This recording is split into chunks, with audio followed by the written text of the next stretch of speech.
Thanks for joining our little group. We'll run through some aspects and then at the end we'll obviously give you an invitation to come back and see us again this afternoon. What I'm going to run through is around what you can do with high-speed broadband. We're not anything to do with NBN Co. We're not talking about rollouts and different types of fixed wireless versus fibre. This is really about what you can actually do with your high-speed broadband in your community now. The reason that we're here is that we're members of the NBN for Bendigo. Loddon Mallee. Yep. And we're a little dysfunctional at the moment because we've got branding that says I Bendigo and NBN for Bendigo. We're in a process of moving away from NBN, as in now that the rollouts are starting to happen, and we're really focusing in on the I component. So all the communities that have actually been working with us in our working group, they're all moving towards that process as well.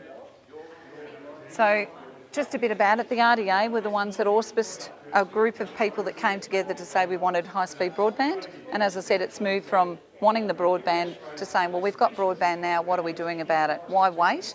Because we know the process is taking a long time. And so they're the groups that were involved with a number of private businesses. We've also now got champions in most of the LGAs throughout the Loddon Mallee region. So that's where we've come from. When I talk high-speed broadband, as I said, I've taken NBN as much as I can out of the discussion to say it's not about telecommunications. This is about economic growth. This is around infrastructure that's no different to a road, as it says there, shipping, railways. It's because you can't see it, it's under the ground, or it's through the air because it's wireless bandwidth, that people actually don't understand it and can't see what it all means. So it is really around delivery of essential services for e-health, tele-education, as we say, smart grids, virtual business activities, local government services, which are really important through that process, and many other initiatives that haven't even been thought of yet. And I really do say to people it's around just opening the world to what you think you can do and having that connectivity to do it. And really, our project, we believe, is the cornerstone in terms of the regional projects, because every project in this room is actually underpinned by having connectivity. So they won't reach their full potential unless we have high-speed bandwidth now. And just giving an example, obviously, of the communities in our area and what it means, just think of it as a highway. So what superfast broadband means in terms of connectivity, if you look at downloading an average movie, 1 gigabyte of data, that would be on a dial-up connection, will take now 8 to 24 hours, depending on what the speed of that connection is. 12 megabits, which is the fixed wireless baseline that's been announced, will take around 11 minutes and 7 seconds.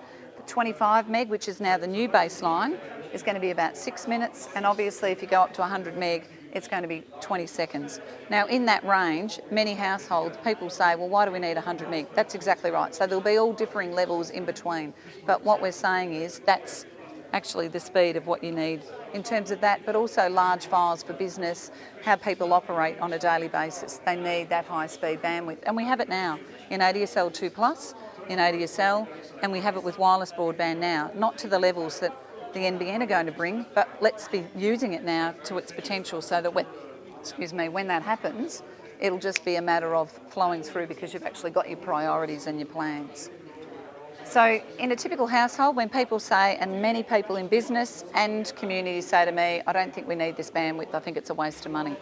That will be a house of the future, but it is a house now. And if I look at my own house, we have 2 smartphones, 4 iPads, 2 laptops, a smart TV. Smart TV doesn't work, can't download videos. We're on an ADSL connection.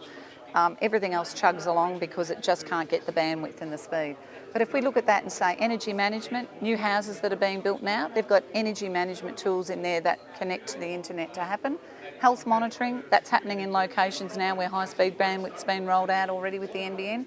So people are actually having their health monitored real time. Video on demand, smart TVs. In the next 12 to 18 months, there won't be an old TV. They'll all be smart TVs, whether you want to use that facility or not. Media phone.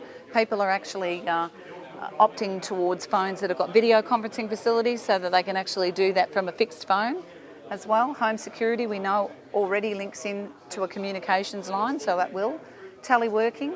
If you have a look at your communities and look at your export of labour that goes out to your import that comes in every day, wouldn't it be great to just be able to have one extra day where people are actually working from their home base, because we know economically what that means. People shop in their lunchtimes wherever they work.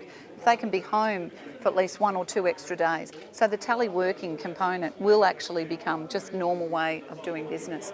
And again, super fast internet. All of that's happening at the one time in your house. So that's why we need more bandwidth.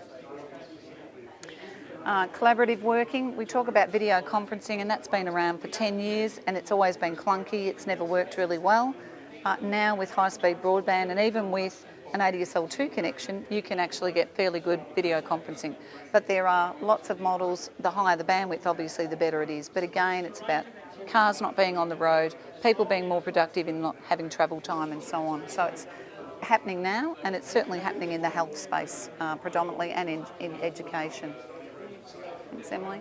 Distance learning, and I know Rob's here from the university and they've got lots of things happening there.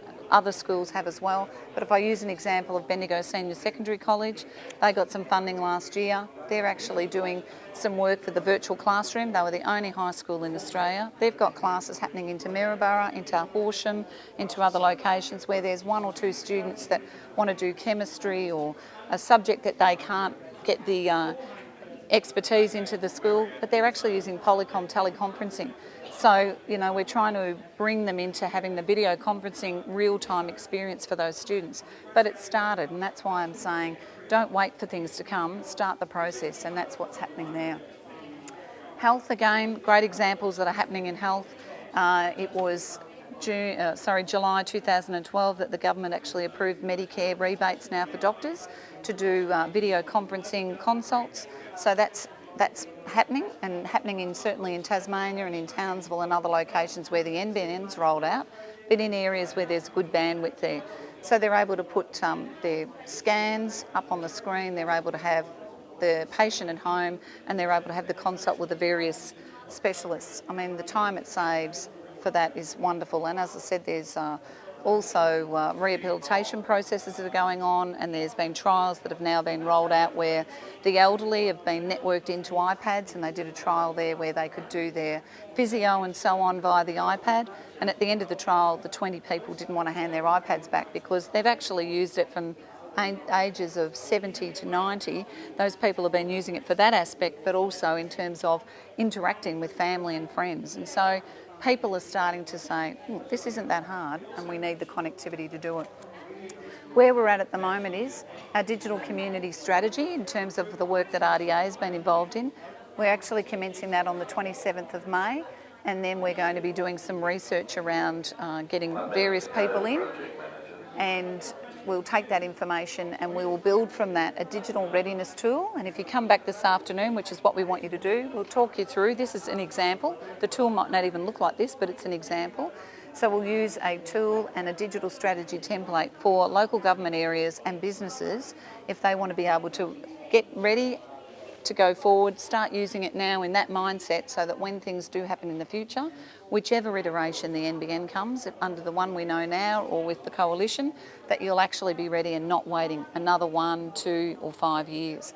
So our basis for our work will be coming out of the 27th and 28th of May, and then we'll actually have some tools that people will be able to use.